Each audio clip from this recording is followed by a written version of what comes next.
আবার চলে এলাম তোমাদের মাঝে বক বক করতে। নমস্কার সবাইকে, সবাইকে আমরা হচ্ছে মা কালী দেখো খুব ভালো আছো, আমিও খুব ভালো আছি। এখন থেকে ব্লগটা স্টার্ট করলাম। হ্যাঁ, সকালবেলা বাজার সেরে নিয়ে এসেছি। আর আমার ছেলে দেখো ফুল কিনতে গেলেই আমার জন্য কুল পোশাক নিয়ে আসে। হ্যাঁ, মাকে খাওয়াতে হবে, খাইয়ে একটু রক্ত করে মোটা করতে হবে। জানি না কুল পোশাকটা কিন্তু আমার জন্যই আনে, ওরা নিজেরা খায় না। স্যারকে ঝটপট করে টিফিনটা বানিয়ে দিলাম, কি দিলাম পরোটা, ছোলার ডাল আর মিষ্টি। মিষ্টিটা কালকে রাত্রেই কিনে এনেছিলাম আমরা খাবো বলে।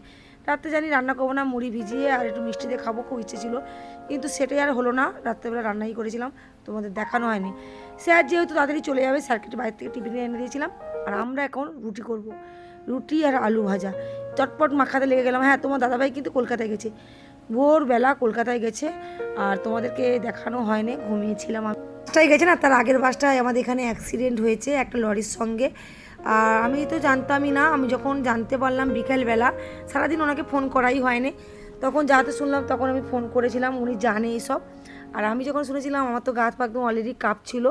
তারপর শুনলাম যখন যে ওনাদের আগের বাসটাই হয়েছে, তখন আমি একটু নিশ্চিন্ত হলাম। আর যাই পার হোক যারই হোক, শুনলে খুব খারাপ লাগে সবাই। চলো বন্ধুরা, তোমার দাদাভাই তো নেই, শুনলে আমি ঝটপট করে রুটিটা ভেজে নিলাম আর আলুটা ভেজে নিলাম। মনিদি চটপট করে রুটি দিয়ে মিষ্টি খেয়ে নিল, উনি আলু ভাজা খেতে গেলে দেরি হবে, সেই কারণে চলে গেল। বাবলাকে বললাম, বাবলা থাক, রুটিটা হচ্ছে খেয়ে যাবি, ও বেরিয়ে গেল। বললো সাগর নেই, সাগর তো বাবার সাথে গেছে, তাহলে আমাকে দোকানে পুজো দিতে হবে, তাই আমি চলে যাচ্ছি। সেও চলে গেল, রইলো বাকি আমি আর দোয়েল।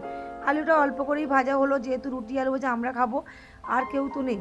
চটপট করে ভাজছি, একচেয়ে অল্প তেলেই ভাজা হচ্ছে, যে রুটি আলু ভাজা খেতে বসে পড়েছি। আজকে না বাজার থেকে চিংড়ি মাছ এনেছিলাম, ফ্রিজে কিন্তু ইলিশ মাছ আছে। ইলিশ মাছ খেতে আর একটুও ভালো লাগছে না, উপরে 2-3 দিন খেয়েছি সকাল বিকাল, আর ভালো লাগছে না। এখন মনে হচ্ছে অন্য কিছু খাই। চিংড়ি মাছ নিয়ে এলাম 200 চিংড়ি মাছের দাম 100 টাকা নিয়েছে। ছাল ছাড়িয়ে ভালো করে ধুলাম, অনেকবার করে ধুই। হ্যাঁ, তোমাদের তো বলতে ভুলে গেছিলাম, দুয়েলে কিন্তু পরীক্ষাই আরম্ভ, আজকে কিন্তু পিটি পরীক্ষা। তার জন্যে রাত্রেবেলা মনিদি কেচে দিয়েছিল, আমি সেটাকে তুলে আনলাম। বলো না, কাজের আর শেষ থাকে না। ছাদে বিশাল গরম, বিশাল গরম। এগুলোকে আবার ইস্ত্রি করতে হবে আজকে, যেহেতু দেখো দোয়েলে জামাটা ইস্ত্রি করে দেবো, তার আগে বিছানাটা গুছিয়ে নিই। বিছানা গুছাতে গেলেই 10টা বেজে যায়, ওকে আগে স্কুলে পাঠিয়ে তারপরে আমি বিছানা গুছাই। আমি কি করলাম বলো তো, বালিশগুলোকে সরিয়ে দিলাম, দিয়ে এবার জামা প্যান্টগুলো ইস্ত্রি করে দিই। যেহেতু পিটি পরীক্ষা, একটু তো ফিটফাট হয়ে যেতেই হবে, ওই জন্যে সব কিছু গুছিয়ে দিচ্ছি। হ্যাঁ, একার হাতে সব কিছু রান্না করেই আবার কিন্তু আমাকে দোকানে বেরোতে হবে। চলো, জুতোটা কিন্তু কালকে আমি ধুয়ে রেখেছিলাম, তোমাদের দেখানোই হয়নি। আর এই দেখো এখন ফিতেগুলো লাগিয়ে দিচ্ছি।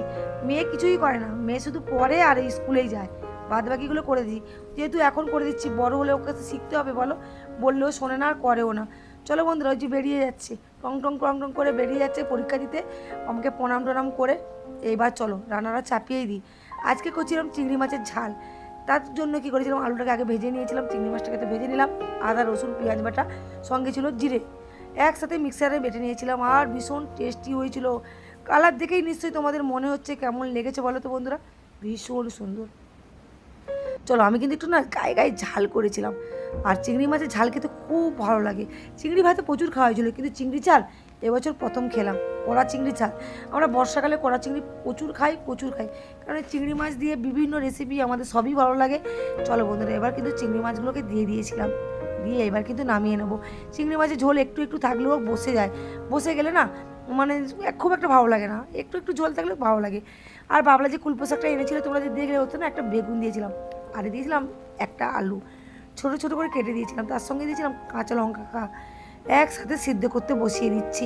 চলো, কালারটা দেখে তোমাদের কেমন লাগছে অবশ্যই কমেন্ট বক্সে জানিও। আর আমি কিন্তু আজকে অল্প তেলেই রান্না করছিলাম। হ্যাঁ, এটা করেছিলাম ঢেঁড়স ভাজা, একদম কিছুই দিইনি, 5 ফোড়ন আর একটা শুকনো লঙ্কা চিড়ে, নুন হলুদ আর লঙ্কার গুঁড়ো, সাথে আছে কাঁচা পেঁয়াজ।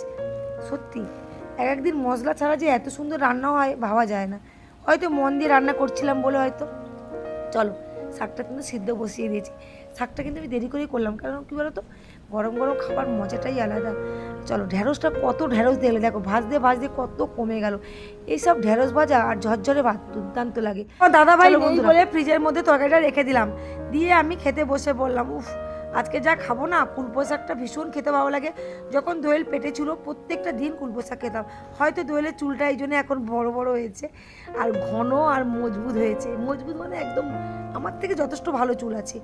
চলো বন্ধুরা, সেই সবুজ চুড়ি, এখন তো দোকানে সবুজ চুড়ি নেই, কাস্টমার হন্য হয়ে সবুজ চুরির জন্য বৌদি ফাটা, এটা ফাটা না, এটা তো বিয়ারের বোতল দিয়ে তৈরি হয়, এগুলোকে তো জোড়ায়, মানে আগুনকে জ্বললেই খুলে যাবে।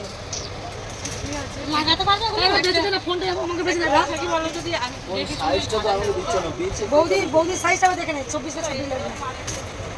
জুড়ে যাবে আগের বছর জুড়ে নিয়ে মাল পাই দেখছি। এই ডিজাইন না, ডিজাইন মিশিয়ে দিচ্ছি সুন্দর করে ডিজাইন। ও বৌদি লাস্ট মুহূর্তে পাবে না, জোড়া মোড়া সব নিয়ে বাড়ি যাবে, তুমি জানো নি। এই চুড়ি দেখাতে একটু, চলো করে চলো, তো এটা হচ্ছে না, চলো বাইরে। এখন চুড়ি নেই, ডায়মন্ড সবে এসছে, কাস্টমার হন্য হয়ে খুঁজছে, এখন লাস্টে বেছে বুঝে যেরকম পারছি দিচ্ছি। কি সবুজ চুড়ি চাই সত্যি বন্ধুরা, আমাকে মনে হয় কাস্টমার কী চোখে দেখে আমি নিজেও জানি না। চুড়ি কিন্তু এখনও আসেনি, অলরেডি কাস্টমার কিন্তু দাঁড়িয়ে আছে। সত্যি আমাকে এতটা ভালোবাসে। এই দেখো, গল্প করতে করতে 7টা বেজে গেছে, আর তোমাদের সাথে গল্প করতে 7টা বাজে নে, মাল আস্তে আস্তে 7টা বেজে গেছে। আসার কথা ছিল 5টায়, 5টা থেকেই কাস্টমার অন্য হয়ে দাঁড়িয়ে আছে। মানে সত্যি আমাদেরকে কোন চোখে দেখে এবার তোমরা বুঝতে পারবে। চলো বন্ধুরা, এবার আমরা সবুজ চুড়ি পার করে দিয়েছি। এবারে কিন্তু ডিজাইনগুলো আরও সুন্দর সুন্দর এসছে বন্ধুরা। ঝটপট চলে এসো মন্ডল বাজারসে, আর দেরি করো না, দেরি করলে কিন্তু আবার মাল পাবে না। কালকে আবার চলে আসবো নতুন একটা ভিডিও না চুড়িগুলো নিয়ে।